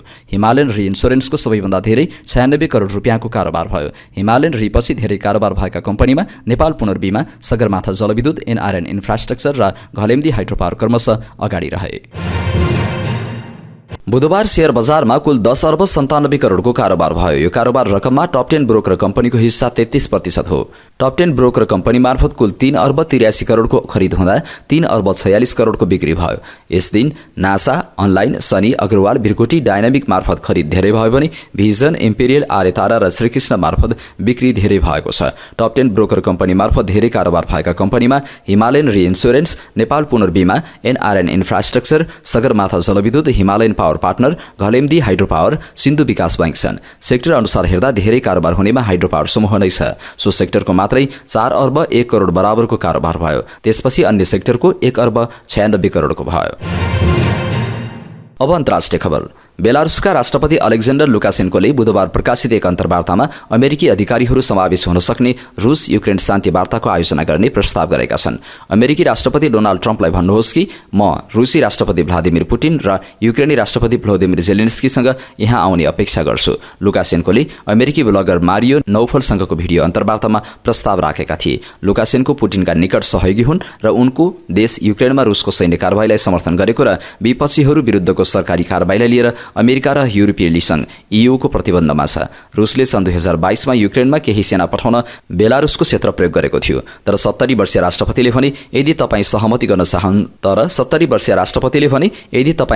गर्न चाहनुहुन्छ भने हामी बस्नेछौँ र शान्त रूपमा सहमति गर्नेछौँ। युक्रेनी समाजको ठूलो हिस्सा जेलेन्स्कीसँग रहेको भन्दै लुकासेन्कोले जेलेन्स्कीसँग सहमति हुनुपर्ने बताए। बेलारुस सीमा र कीव बीच केवल 200 किलोमिटरको दूरी छ। विमानमा आधी घण्टामा आउनुहोस्, उनले फेब्रुअरी 27मा रेकर्ड गरिएको अन्तर्वार्तामा घोषणा गरे। लुकासेन्कोले रुससँग वार्ता गर्न र 3 वर्षदेखि चलिरहेको द्वन्द्व अन्त्य गर्न ट्रम्पका प्रयासहरूको प्रशंसा गरे। ट्रम्प असल व्यक्ति हुनुहुन्छ। उहाँ यसबारे धेरै कुरा गर्नुहुन्छ र युक्रेनको युद्ध र मध्यपूर्वमा युद्ध अन्त्य गर्न पहिले नै केही गरिसक्नु भएको छ। उनले भने, मलाई लाग्छ उहाँको एकमात्र नीति युद्ध अन्त्य गर्ने हो। यो एउटा उत्कृष्ट विचार हो। अन्तर्वार्ता प्रकाशित भएको दिन ट्रम्पले मंगलबार जेलेन्स्की रुससँग स्थायी शान्तिका लागि वार्ता गर्न तयार रहेको बताएका थिए। ट्रम्पको वाशिङटनमा जेलेन्स्कीसँग शुक्रबार भएको भेट एक रोषपूर्ण भेटघाटमा परिवर्तन भयो र ट्रम्पले युक्रेनलाई सैन्य सहायता निलम्बन गर्ने आदेश दिएपछि जेलेन्स्कीमाथि दबाव बढ्यो। जेलेन्स्कीले सामाजिक सञ्जालमा उक्त भेट खेदजनक भएको र उहाँ अमेरिकी नेतासँग कुरा ठिक गर्न चाहेको पोस्ट गरेका छन्। अस्ट्रेलियाका हरेक उद्योगमा लैङ्गिक तलब अन्तर कायमै रहेको अध्ययनले देखाएको छ। पुरुष प्रधान उद्योगहरूमा 83% रोजगारदाताहरूले लैङ्गिक तलब अन्तर देखाएका छन्। महिलाहरूले प्रतिवर्ष पुरुषहरूभन्दा लगभग 30,000 अस्ट्रेलियाली डलर, 18,630 अमेरिकी डलर कम कमाउँछन्। रोजगारदाता लैङ्गिक तलब अन्तर प्रतिवेदनले देखाउँछ कि सबै रोजगारदाताहरूमध्ये आधाले अझै पनि पुरुषहरूलाई महिलाहरूभन्दा 12% बढी तलब दिन्छन्। राष्ट्रिय रूपमा महिलाहरूले अझै पनि प्रतिवर्ष औसत 28,425 अस्ट्रेलियाली डलर, 17,652 डलर कम कमाउँछन्। कार्यस्थल लैङ्गिक समानता एजेन्सीद्वारा दोस्रो पटक प्रकाशित रिपोर्टले 7,008 व्यक्तिगत रोजगारदाताहरू र 1,700 कर्पोरेट समूहहरूलाई समेट्छ, जसमा गत वर्षको तुलनामा आधाभन्दा बढीले आफ्नो लैङ्गिक तलब अन्तरमा सुधार ल्याएको छ। राष्ट्रव्यापी रूपमा 5,347 रोजगारदाताहरू अर्थात् 72.2% पुरुषहरूको पक्षमा लैङ्गिक तलब अन्तर राख्छन्, जबकि 21.3%ले तटस्थ अन्तर कायम राख्दछन्, जसलाई औसत तलब भिन्नता प्लस वा माइनस 5% को रूपमा परिभाषित गरिएको छ। यसैबीच 6.5% अर्थात् 474 रोजगारदाताहरूले महिलाहरूलाई फाइदा हुने तलब अन्तरको रिपोर्ट गरिएको छ। लैङ्गिक तलब अन्तरको तथ्याङ्कको सार्वजनिक रिपोर्टिङले रोजगारदाताहरूलाई लैङ्गिक तलब अन्तरलाई सम्बोधन गर्न कदम चाल्न प्रोत्साहन प्रदान गर्दछ। टर्कीको व्यापार मन्त्रालयले मंगलबार जारी गरेको तथ्याङ्क अनुसार फेब्रुअरीमा टर्कीको वैदेशिक व्यापार घाटा लगभग 8.2 अर्ब अमेरिकी डलर पुगेको छ, जुन अघिल्लो वर्षको तुलनामा 20.5% बढेको छ। मन्त्रालयले रिपोर्ट गरे अनुसार गत वर्षको सोही महिनाको तुलनामा आयात 3.8% बढेर 28.9 अर्ब डलर पुगेको छ र निर्यात 1.5% घटेर 20.8 अर्ब डलर पुगेको छ। गत वर्षको सोही महिनाको तुलनामा निर्यातमा आएको गिरावटको कारण कठोर मौसमी अवस्था र कम काम गर्ने दिन रहेको टर्कीका व्यापार मन्त्री ओमर बोलाटले बताए। 2024मा टर्कीको समग्र निर्यात लगभग 2.5% बढेर 262 अर्ब डलरको उच्चतम स्तरमा पुगेको छ। यसका साथै टर्कीको तथ्याङ्क संस्थानसँगको सहकार्यमा व्यापार मन्त्रालयले सङ्कलित गरेको व्यापार तथ्याङ्क अनुसार गत वर्ष देशको वैदेशिक व्यापार घाटा लगभग 23% घटेर 82.2 अर्ब डलर पुगेको छ। अन्तर्राष्ट्रिय नार्कोटिक्स नियन्त्रण बोर्ड आइएनसिबीले अवैध कृत्रिम औषधिको द्रुत प्रसारले विश्वव्यापी जनस्वास्थ्यको लागि गम्भीर खतरा निम्त्याइरहेको बताएको छ। अवैध औषधि बजारलाई पुनः आकार दिइरहेको भन्दै यसलाई नियन्त्रण गर्न आग्रह गरेको छ। मंगलबार भियनामा प्रकाशित आफ्नो 2024को वार्षिक प्रतिवेदनमा आइएनसिबीले कृत्रिम औषधिको बढ्दो उत्पादन र खपतलाई प्रकाश पारेको छ, जुन प्राय बिरुवामा आधारित औषधिहरूभन्दा बढी शक्तिशाली हुन्छन्। आपराधिक खेलाडीहरूले नयाँ कृत्रिम पदार्थहरू सिर्जना गर्न नियामक कमजोरीहरूको शोषण गरिरहेका छन्, जसले कार्यान्वयन प्रयास थप चुनौतीहरू खडा गरिरहेका छन्। आइएनसिबीले अवैध कृत्रिम औषधिको उत्पादन, ओसारपोसार र खपतलाई रोक्न सरकार र निजी क्षेत्रलाई थप समन्वित कारबाहीका लागि आह्वान गरेको छ। ग्रिसबाट आउँदै गरेको एउटा पर्यटक बस उत्तर पश्चिम टर्कीको कानाक्कले प्रान्तमा सडकबाट खसेर 37 जना यात्रु घाइते भएको बताएको छ। 42 जना यात्रु बोकेर पश्चिमी बन्दरगाह सहर इजमिर जाँदै गरेको बस चालकले स्टियरिङ व्हीलको नियन्त्रण गुमाएपछि दुर्घटना भएको राज्यद्वारा सञ्चालित अनाडोलो समाचार एजेन्सीले जनाएको छ। बस खेतमा पल्टिएको थियो। घाइतेहरूमध्ये 3 जनाको अवस्था गम्भीर रहेको बताइएको छ। गत सोमबारदेखि इन्डोनेसियाको जाकार्ता लगायतका क्षेत्रहरूमा भारी वर्षा भएपछि शहरका अधिकांश क्षेत्रहरूमा भीषण बाढी आएको छ, जसले गर्दा हजारौं घरहरू डुबेका छन् र सयौं बासिन्दाहरू प्रभावित भएका छन्। बासिन्दाहरूले खिचेका भिडियोहरूमा पानीको सतह उच्च छ। बाढीले शहरहरूमा उल्लेखनीय ट्राफिक जाम पनि निम्त्याएको छ। क्षेत्रीय विपद व्यवस्थापन एजेन्सी, अग्नि विभाग र खोज तथा उद्धार टोलीको संयुक्त टोली प्रभावित क्षेत्रहरूमा उद्धार र आपतकालीन उद्धारका लागि खटाइएको छ। अब पालो खेल खबरको। यही मार्च 8 देखि युगाण्डामा सुरु हुने 4 देशीय महिला टी20 श्रृङ्खला खेल्न जाने नेपाली क्रिकेट टोलीको विदाई गरिएको छ। नेपाल क्रिकेट संज्ञानले बुधबार मूलपानी स्थित क्यानको कार्यालयमा एक कार्यक्रमको आयोजना गरी टोलीको विदाई गरेको हो। श्रृङ्खलामा नेपाल, युगाण्डा, हङकङ र नामिबियाको सहभागिता रहनेछ। नेपालले नामिबियासँग महिला क्रिकेटमा पहिलो पटक खेल्न लागेको हो। विदाई कार्यक्रममा बोल्दै टिमकी कप्तान इन्दु बर्माले युगाण्डामा गएर राम्रो क्रिकेट खेलेर फर्कने बताइन्। टिमको तयारी एकदमै राम्रो भएको छ। फिल्डिङ र फिटनेसमा सुधारका लागि धेरै काम गरेका छौं र फिटनेस ट्रेनर पनि आउनु भएको छ। उनले भनिन्, हामी यसपटक राम्रो क्रिकेट खेलेर फर्कनेछौँ। त्यसैगरी प्रशिक्षक मनोज कटवालले पनि कमजोरीहरू सुधार गरी सिरिज जितेर फर्कने बताए। फिल्डिङ र फिटनेसमा ध्यान दिएका छौँ, ट्रेनर नै ल्याएर यसपटक सिरिजमा जितेरै आउनेछौँ। उनले भने अन्डर 19 को खेलाडी र अनुभवी खेलाडीको सम्मिश्रणले राम्रो गर्नेछौँ। त्यसैगरी क्यानका सचिव पारस खड्काले नयाँ ठाउँमा गएर खेलेर नयाँ अनुभव बटुल्न मद्दत पुग्ने बताए। टिमलाई शुभकामना दिँदै उनले भने, जित र हारको मूल्याङ्कन भइरहेकै हुन्छ। हामी तपाईहरूमा विश्वास गर्छौँ। राम्रो क्रिकेट खेलेर फर्कनु हुनेछ भन्ने आशासहित शुभकामना। नेपालले मार्च 8 अर्थात् फागुन 24 मा नामिबियासँग खेल्नेछ भने फागुन 25 मा युगाण्डासँग, फागुन 26 मा हङकङसँग खेल्नेछ। त्यस्तै फागुन 28 मा नामिबियासँग, 29 मा युगाण्डासँग र 30 मा हङकङसँग खेल्नेछ। यी सबै खेलहरू सकिएपछि शीर्ष 2 मा हुने टोलीले फाइनल खेल्नेछन्।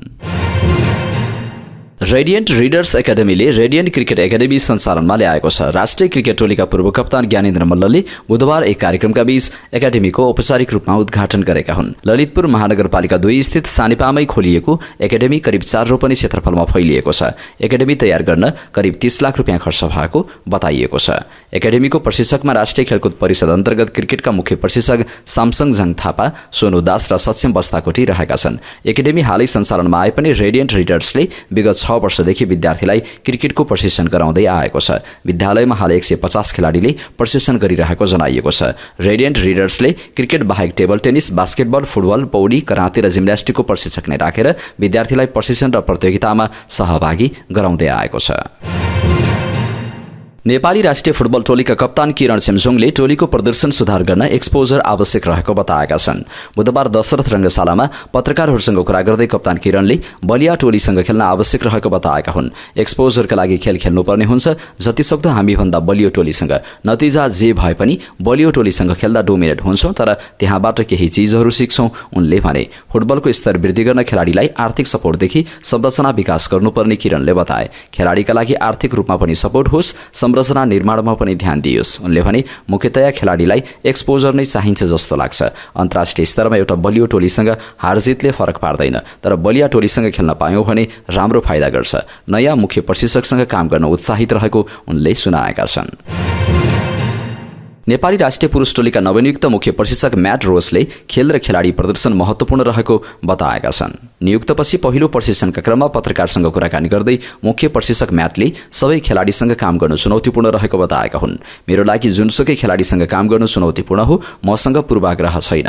मेरा लागि खेल कस्तो हो र त्यसमा खेलाडीको प्रदर्शन कस्तो हो भन्ने कुरा महत्त्वपूर्ण हो, उनले भनेका छन्। सामान्य मिस्टेकबाट ठूलो मिस्टेक हुन सक्ने हुनाले नयाँ रणनीतिका साथ काम गर्नुपर्ने मुख्य प्रशिक्षक म्याटले सुनाए। उनले भने पहिलो गरेको जस्तै बलको पोजिसन महत्त्वपूर्ण हो। फुटबलमा अति सामान्य मिस्टेकबाट ठूलो मिस्टेक हुन सक्छ, तसर्थ हामीले नयाँ रणनीतिका साथ काम गरिरहेका छौँ। सिङ्गापुर विरुद्धको मैत्रीपूर्ण खेलमा उत्साहपूर्ण र शक्तिशाली प्रदर्शनको अपेक्षा गरेको म्याटले बताए। तपाईको देशको रङ्गशालामा आउन पाउँदा निकै राम्रो महसुस गरिरहेको छु। उनले भने उत्साहपूर्ण र शक्तिशाली प्रदर्शनको अपेक्षा गरेको छु, जसले जितको नतिजा निकाल्न सक्नेछ। अब पालो आजको हेल्थ टिप्सको। आजको हेल्थ टिप्समा हामीले पटक पटक हृदयघात हुनु कति खतरनाक छ यस विषयमा जानकारी लिएर उपस्थित भएका छौं। पूर्व युवराज पारस शाहलाई आइतबार हृदयघात भएपछि उनी थापाथली स्थित नर्भिक अस्पताल भर्ना भए। चिकित्सकका अनुसार शाहलाई यो सहित चौथो पटक हृदयघात भएको हो। एकपटक हृदयघात भइसकेको बिरामीलाई दोहोरिने सम्भावना उच्च हुन्छ, त्यसैले बिरामीहरू सचेत हुनुपर्छ। चिकित्सकले दिएको औषधि छुटेको छ भने यस्तो सम्भावना झन बढी हुन्छ। मुटुको रक्त प्रवाहित गर्ने धमनीहरूमा रोकावट आउँदा त्यहाँ रक्त सञ्चार अवरुद्ध हुन्छ, जसकारण मांसपेशीहरू मर्न थाल्छन् र मुटुको क्रिया प्रभावित हुन्छ। यसैलाई हार्ट एट्याक अर्थात् हृदयघात भनिन्छ। हृदयघात आकस्मिक दुर्घटना हो। हृदयघात हुनु भनेको मुटुको कार्य सञ्चालनमा अकस्मात अवरोध पैदा हुनु हो। एक व्यक्तिलाई कतिपटक हृदयघात हुन सक्छ भन्ने प्रश्न धेरैको मनमा हुन सक्छ। सामान्यतया एक व्यक्तिलाई उसको जीवनमा 3 पटकसम्म हृदयघात हुन सक्छ। केही व्यक्तिमा कम वा बढी पनि हुन सक्छ। पहिलो र दोस्रो हृदयघातपछि सही समयमा उपचार गरियो र जीवनशैली सुधारियो भने व्यक्ति बाँच्न सक्छ, तर तेस्रो हृदयघातपछि मुटु निकै कमजोर हुन्छ र चौथो हृदयघात हुँदा मृत्युको जोखिम झन बढ्न सक्छ। पटक पटक हृदयघात हुनु निकै खतरनाक हुन्छ। यदि पहिलो दोस्रो हृदयघातपछि व्यक्तिले आफ्नो स्वास्थ्यको विशेष ख्याल राखेनन् र चिकित्सकको सल्लाह अनुसार औषधि सेवन गरेनन् भने तेस्रो तथा चौथो पटक हृदयघात हुने सम्भावना बढ्छ र व्यक्तिको ज्यान समेत जाने खतरा बढ्छ। पटक पटक हुन सक्ने हृदयघातको जोखिम कम गर्ने उपायहरू। चिकित्सकको सल्लाह अनुसार औषधि सेवन गर्ने। मुटु, कोलेस्टेरोल र रक्तचापका औषधिहरू मुटु स्वास्थ्यको महत्त्वपूर्ण भाग हो। यी समस्यालाई नियन्त्रणमा राख्न चिकित्सकको सल्लाह अनुसार औषधिको सेवन गर्नै पर्छ। उच्च रक्तचाप, मुटुको समस्या भएका व्यक्तिले चिकित्सकले बोलाएको समयमा फलोअपमा पनि जानुपर्छ। मधुमेह नियन्त्रण गर्ने। मधुमेह नियन्त्रणमा छैन भने पुनः हृदयघात हुने सम्भावना उच्च हुन्छ। ब्लड सुगर नियन्त्रणमा भयो भने कोरोनरी धमनीहरूमा क्षति हुन पाउँदैन। यसले रक्तनलीहरूलाई साँघुरो हुनबाट पनि रोक्न सक्छ। उच्च रक्तचाप नियन्त्रण गर्ने। हृदयघातलाई दोहोरिने जोखिम कम गर्न रक्तचापलाई पनि नियन्त्रणमा राख्नुपर्ने हुन्छ। चिकित्सकको सल्लाह अनुसार नियमित औषधि सेवन गरेर र जीवनशैली परिवर्तन गरेर रक्तचापलाई नियन्त्रणमा राख्नुपर्छ। कोलेस्टेरोल नियन्त्रण गर्ने। कोलेस्टेरोल नियन्त्रण गर्न खराब खानपान शैली परिवर्तन गर्नुका साथै नियमित रूपमा व्यायाम पनि गर्नुपर्छ। खानपान र व्यायाम गर्दा पनि कोलेस्टेरोल नियन्त्रण भएको छैन भने चिकित्सकको सल्लाहमा औषधि सेवन गर्नुपर्छ। कोलेस्टेरोल नियन्त्रणमा राखेर पनि हृदयघातको जोखिमलाई कम गर्न सकिन्छ। तौल नियन्त्रण गर्ने। मोटोपनले दोस्रो हृदयघातको जोखिम बढाउँछ। तौल नियन्त्रणमा राख्न चिकित्सकको सल्लाह लिनुपर्छ। बडी मास इन्डेक्स BMI ले स्वस्थ मानिसको उचाइ अनुसारको ओजन कति हुनुपर्छ भन्ने जनाउँछ। BMI निकाल्नको लागि मानिसको उचाइ मिटरमा र तौल किलोमा नाप्नुपर्छ। अब उचाइमा आएको मिटरलाई 2 पटक गुणा गरेपछि आउने प्रतिफलले तौललाई भाग गर्दा आउने अङ्क बडी मास इन्डेक्स हो। स्वस्थ खानपान अपनाउने। स्याचुरेटेड फ्याट र ट्रान्स फ्याट घटाएर खराब कोलेस्टेरोल र ट्राइग्लिसराइड कम गर्न सकिन्छ। यिनीहरू हृदयघात निम्त्याउने प्राथमिक कुराहरूमध्ये एक हुन्। यस्ता खराब फ्याट कम गर्न धेरै तारेको, भुटेको र प्याकेटबन्द खानेकुरा कम सेवन गर्नुपर्छ। यस्ता खानेकुरालाई दैनिक आहारबाट हटाएर हृदयघातको जोखिमबाट बच्न सकिन्छ।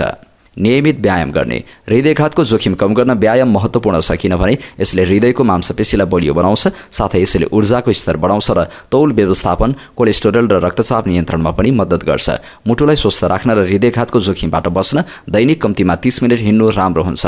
पहिले हृदयघात भइसकेको व्यक्तिले व्यायाम गर्नुअघि चिकित्सकको सल्लाह लिनुपर्छ। मानसिक स्वास्थ्यमा ध्यान दिने। डिप्रेसन, तनाव, चिन्ता र क्रोधले मुटु र समग्र स्वास्थ्यलाई हानि पुर्याउन सक्छ। त्यसैले मानसिक समस्याबाट बच्न तनावलाई व्यवस्थापन गर्नुपर्छ। पर्याप्त मात्रामा निदाउनुपर्छ। केही समस्या देखा परे चिकित्सकको सल्लाह लिनुपर्छ। धुम्रपान छोड्ने। धुम्रपान नगर्दा हृदयघातको जोखिमलाई आधा घटाउन सकिन्छ। त्यसैले हृदयघातबाट बच्न धुम्रपान छोड्नै पर्छ। त्यसका लागि धुम्रपान छोड्न मद्दत गर्ने औषधिहरूको बारेमा चिकित्सकसँग सल्लाह गर्न सकिन्छ। यो थियो आजको हेल्थ टिप्स अन्तर्गत पटक पटक हृदयघात हुनु कति खतरनाक हुन्छ यस विषयमा विशेष जानकारी।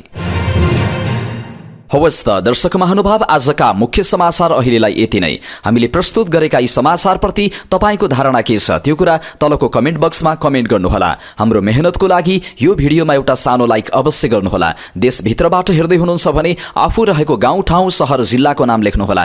विदेशमा हुनुहुन्छ भने कुन देशबाट हेर्दै हुनुहुन्छ त्यो कुरा तलको कमेन्ट बक्समा कमेन्ट गर्नुहोला। दैनिक रूपमा हेर्नुहुन्छ भने रेगुलर भनेर लेख्नुहोला। आज पहिलो पटक हेर्दै हुनुहुन्छ भने फर्स्ट टाइम भनेर लेखिदिनुहोला। हाम्रो च्यानल अहिले सब्सक्राइब गर्नुभएको छैन भने सब्सक्राइब गर्नुहोला अनि नजिकै आउने बेल आइकनमा क्लिक गर्नुहोला। समाचारपाटी.com को न्यूज बुलेटिन नेपाली समय अनुसार आज साँझ 6 बजे लिएर फेरि हामी उपस्थित हुनेछौं। पल पलको न्यूज अपडेटको लागि समाचारपाटी.com हेर्दै गर्नुहोस्। नमस्कार।